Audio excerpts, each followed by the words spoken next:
नमस्कार बच्चों, हिंदी की कक्षा में आपका स्वागत है। बच्चों, हमने पिछली कक्षा में पाठ 16 ऐसे भी बच्चे के प्रश्न उत्तर लिखे थे।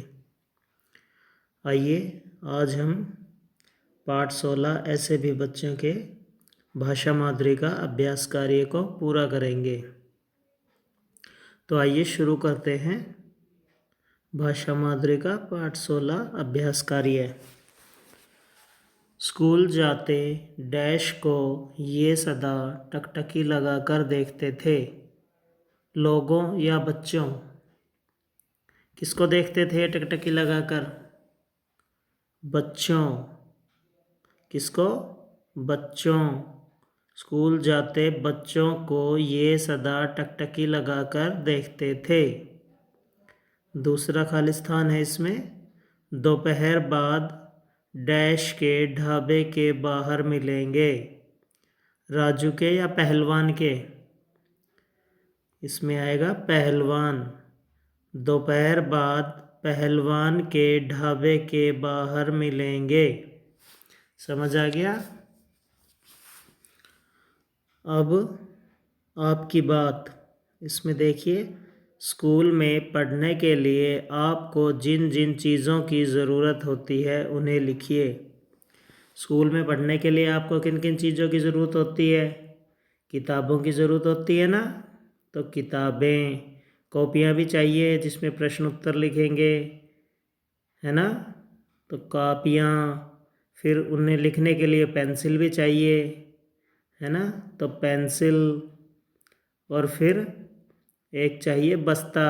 किताबें, कॉपियाँ, पेंसिल सारी चीज़ों को रखने के लिए बस्ता चाहिए होता है ना, स्कूल का बैग, जिसे हम हिंदी में बस्ता कहते हैं। तो बस्ता। इसके बाद हमें पेन भी चाहिए, रबड़ भी चाहिए। अगर कुछ गलत हो जाता है तो रबड़ से हम उसे मिटा सकते हैं, इरेज कर सकते हैं। और पेन भी चाहिए होता है हमें लिखने के लिए, है ना। हाँ जी, तो आपको समझ आ गया। आप लिख लीजिए इसमें किताबें, कॉपियाँ, पेंसिल, बस्ता, पेन, रबड़। ठीक है। अब आगे देखिए, दिए गए उदाहरणों की तरह खाली स्थान से सही शब्द लिखिए। जैसे इन्होंने उदाहरण दिए ना भाषा की बात में, फटे पुराने, पढ़ना लिखना। तो इसी तरह हमें जो खाली स्थान दिए हैं उनमें से सही शब्द लिखने हैं। जैसे इधर उधर, सुबह शाम, लेना देना, रात दिन। ठीक है, समझ आ गया। अब देखिए, पाठ में से पूर्ण विराम तथा प्रश्न सूचक वाले दो दो शब्द, दो दो वाक्य छांटकर लिखिए। पूर्ण विराम वाले दो वाक्य पाठ में से कौन से हैं? सपने देखना कोई बुरी बात नहीं, ये पाठ में आया था ना वाक्य, तो ये हमने पूर्ण विराम वाले इसमें लिख दिया है।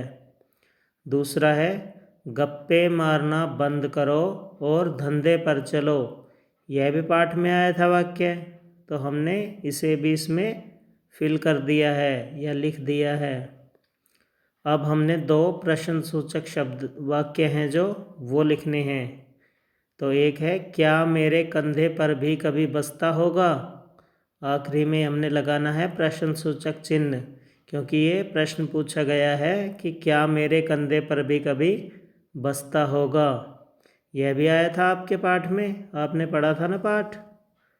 दूसरा है, क्या तुम स्कूल जाओगे? ये वाक्य भी आया था ना आपके पाठ में। ठीक है, आशा है बच्चों आपको यह एक्सरसाइज या अभ्यास कार्य समझ आ गया होगा। अब आप इसे अपनी पुस्तक भाषा माधुरी में लिख लीजिए। Thank you.